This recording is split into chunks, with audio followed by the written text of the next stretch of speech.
All right, welcome to today's webinar. My name's Tim and I'm the CEO of PencilPay. Today's webinar is being presented in partnership with... Hello, can you hear me at all? Yep, I can hear you now. Thank you. Sorry to interrupt. No, you're welcome. No worries at all. No worries at all. So yeah, as I said, today's webinar is being presented in partnership with Waypoint, who are experts in implementing cloud inventory systems. So from Waypoint, we're joined by Matt and Reese today. Guys, would you like to introduce yourselves? Yeah, sure. Hi, my name's Matt and I'm the new business director at Waypoint. You're probably familiar with us if you're watching this either live or on the recording later on. But for those who are new to Waypoint, so we are inventory and manufacturing space specialists. So that's where our clients tend to be. And the primary reason that people come to us is typically because they have inventory system or inventory tracking and operations problems. And so we'll solve that with something like Dear Inventory, now known as Sin7 Core. But once that major piece of the puzzle has been kind of put together, we are often asked by our clients, well, what else? Inventory is working well, but we've got other operational parts of the business that could probably be tightened. And so we work with platforms such as Pencil in those areas. Reese, I'll pass to you so you can talk about what you do. Well, I can't say it better than that, because essentially I'm on the technical side at Waypoint, and my job is to make sure that we have people on our team that can walk clients through those steps of kind of the implementation of the system, but then obviously growing the actual processes and the system after the fact. So yeah, I'm on the technical side is how I'd put it. Back to you, Tim. Thanks, guys. And as I said, I'm Tim, I'm the CEO of Pencil, and our goal is to cut your average debtor days in half and save you 10 hours a week. And we do this by giving you a custom digital form so you can onboard your new and existing wholesale customers with a stored billing method to process payments in a bunch of different situations that are unique to B2B product sellers.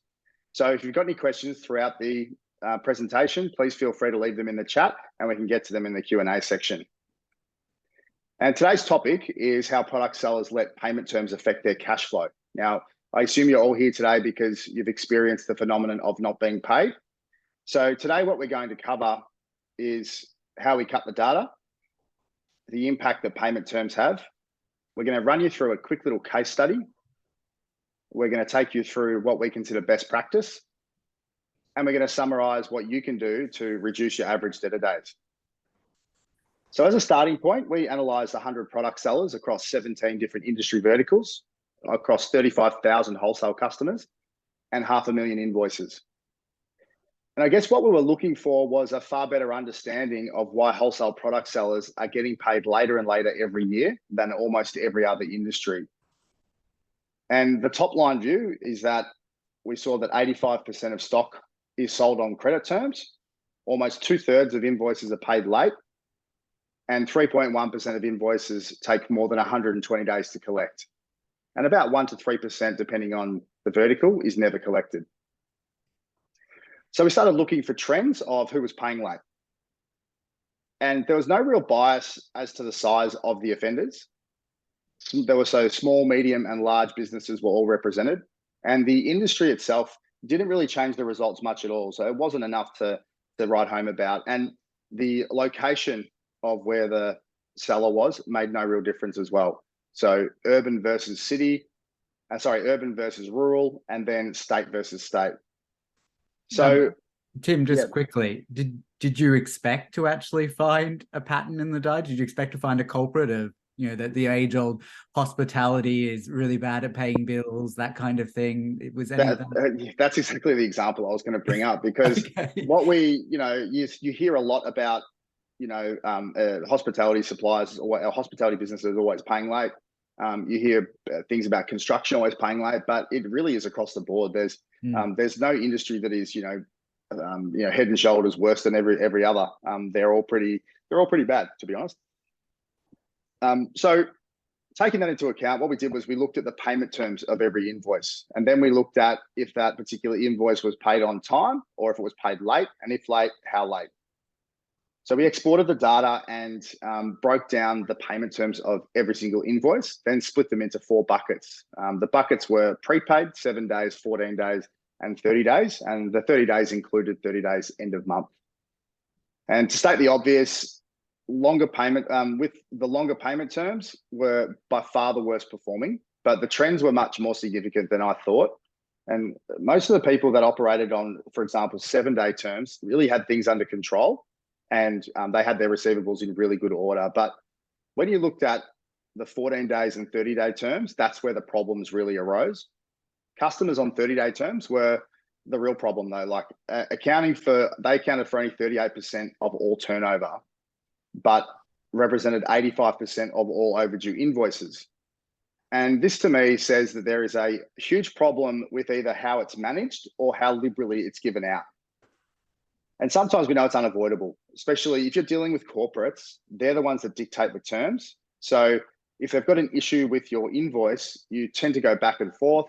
But that's not really the majority. The majority of what we see is wholesalers being in the habit of giving 14 days when they should give 7 and 30 days when they should give 14. And on top of the duration issue, there's a bunch of other little problems that exist around a wholesaler just not doing the simple things like getting a signature on a credit application form and some security to ensure your stock.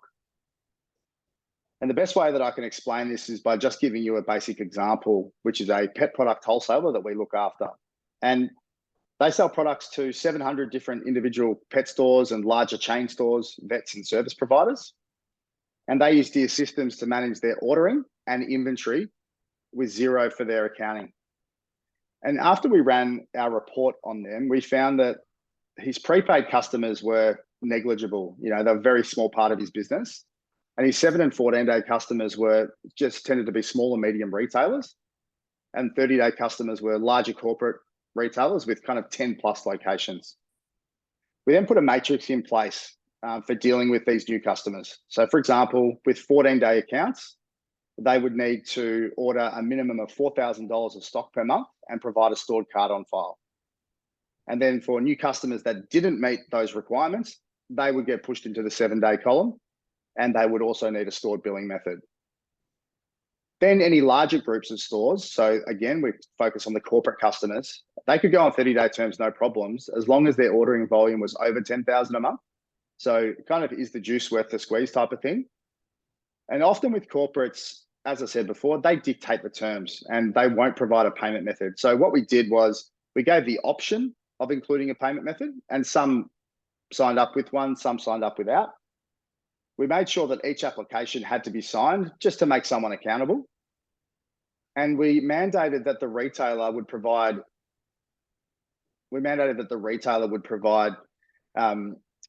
the details of their accounts payable, including the contact name and the email address, so that the payables and receivables relationship kind of could be fostered from the get-go rather than waiting until the 30-day mark or the 60-day mark. So just quickly on that, Tim, I'm just curious, obviously all of that's quite good as far as setting up a new established relationship, but coming in and changing a bunch of established payment terms and agreements, are there particular ways that Pencil was able to kind of make that process smoother? Because I can imagine that being very awkward conversations and quite difficult to do. Yeah, for sure. It's obviously really hard when you're shifting from one process to another, and when you're going back and asking clients to do something so completely separate. But I'll cover that off now. So what we really wanted was to get the existing customers to update their information and to collect their payment method, so we could have that on file. And that's either a direct debit or a card on file, credit card or debit card.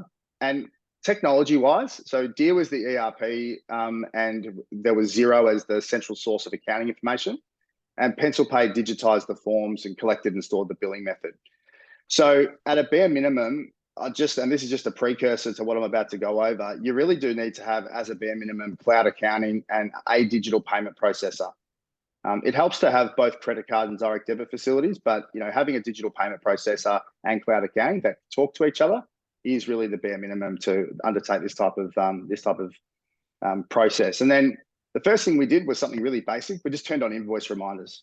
And what this did is collected 26 invoices in the first 48 hours, which was unsurprising to us. But for a wholesaler that hasn't had invoice reminders turned on, that's what we see with basically all of them.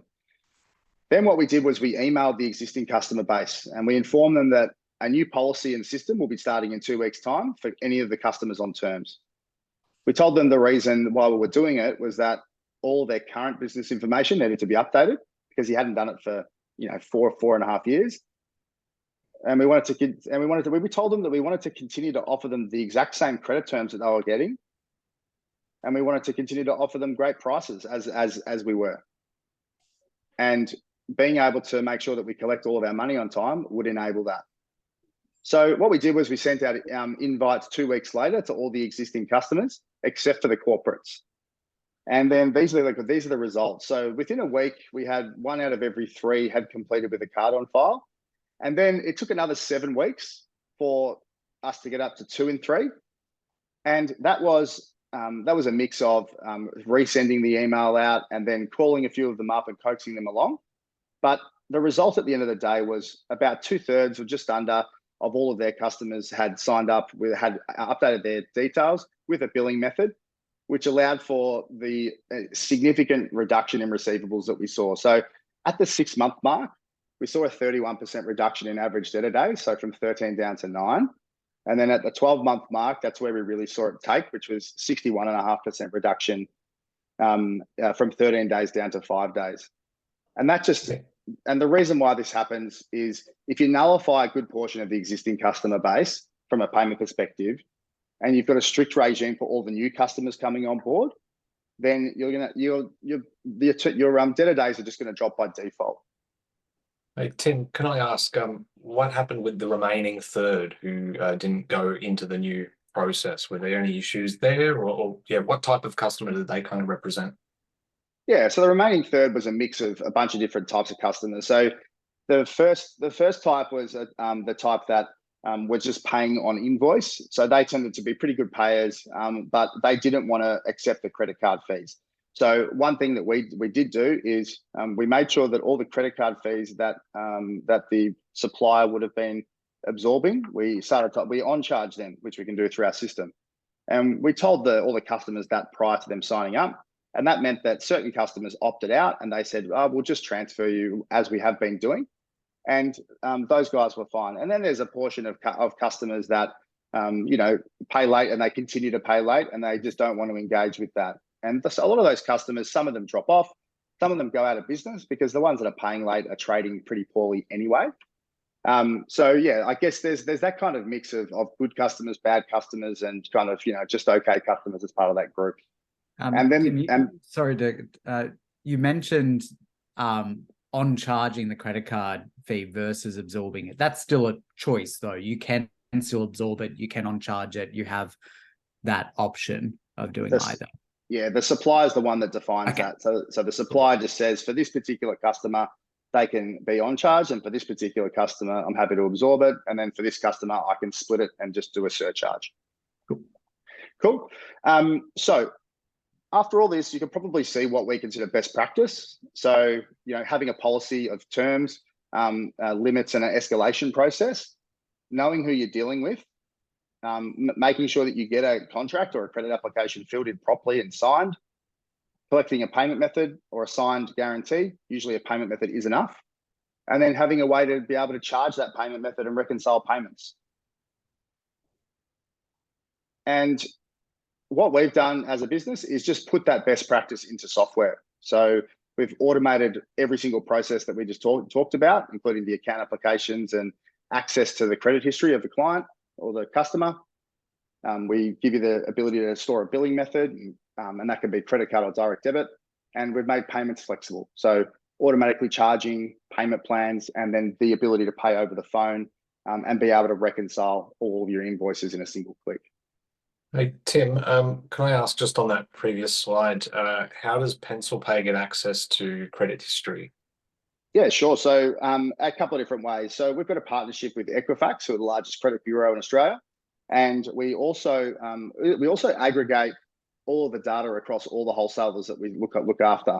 And we also anonymize that information. So some of the wholesalers will share customers. And what we do is we give each wholesaler a view of how that particular customer is trading with all of their wholesalers on Pencil. And what that does is it gives them a score. And if they've got a score, you can dig in and you can see, okay, they've got 50 invoices in the system. You'll never know who they're with because we've got privacy to worry about, but you'll be able to get a pretty good indication of how they pay everyone else versus how they pay you. And probably the last thing that I wanted to cover off is whether or not you use a system like Pencil or you just employ a lot of these concepts manually, the ability to be able to control the payment flow is the most important thing. If you control the payment flow, i.e. collect a billing method and just be able to charge that billing method, it'll just automatically increase your on-time payments. And by default, that reduces your average debtor days. It'll also make you a much easier business and a better business to trade with, which improves the relationship. And then your expenses, you'll be able to grow your business without growing labor. So that's non-linear. And then from a cash perspective, you'll be able to grow your business and cash flow in parallel. A lot of businesses will grow their business, more customers, but their cash flows will wane a little bit. This way you can grow them in parallel, and it's a much better way to do business. And that is that's kind of it, guys. I was just wondering, have you got any questions? Let me have a look. No questions so far that I can see in chat. I did have a question though. What countries is PencilPay operating in? What countries do you support as far as? Yeah, payments? so we support Australia and the USA. Mhm. So we will be moving into other countries throughout 2023, but yeah, at the moment, and at least for the next 3 or 4 months, we'll be just in Australia and the USA. Awesome. I've got a follow-on question from that. So if you're an Australian company, obviously, Pencil suitable. If your customers, your terms customers are not inside of Australia or the USA, what kind of system impact does that have? Does Pencil still work for them, but just certain things like the credit check doesn't work? Or how does that impact? No, so look, usually Pencil is for domestic wholesalers dealing with domestic customers. A lot of the systems, when you think about them, so for example, a credit application form or an account application form doesn't really work that well if the client doesn't have an existing ABN in Australia or EIN in the USA. And then from a payments perspective, the payment processing in terms of cross-border payments, we don't look after cross-border payments. So if they do want to do cross-border payments, there's fantastic systems like AirWallex and that type of thing out there, which we always recommend dealing with those kind of platforms because that's what they specialize in. Awesome. All right. Now, if there's no more questions after this, oops, that's not working. Wait, there is one more question. Here we go. So Sally's got a question here. Cool. Hi, we don't have a credit check currently and our business is growing. Could you email me price of the package? Yeah, absolutely. So Sally, after the meeting, what I'll be doing is I'll be sending through a few different links and that type of thing. And there will be on one link, we'll have all the pricing and all the different packages. And we'll also include in there the details of Matt, as well as the details, as well as our details, if you want to book a product demo or something like that. Awesome. Thank you. You're welcome. My pleasure. All right, guys. Well, if there's nothing else for the moment, we'll finish up there. Thanks so much for your time. Really appreciate it. And look forward to seeing you next time. Thanks so much. Thanks, guys. Bye-bye. Bye. Thank you very much.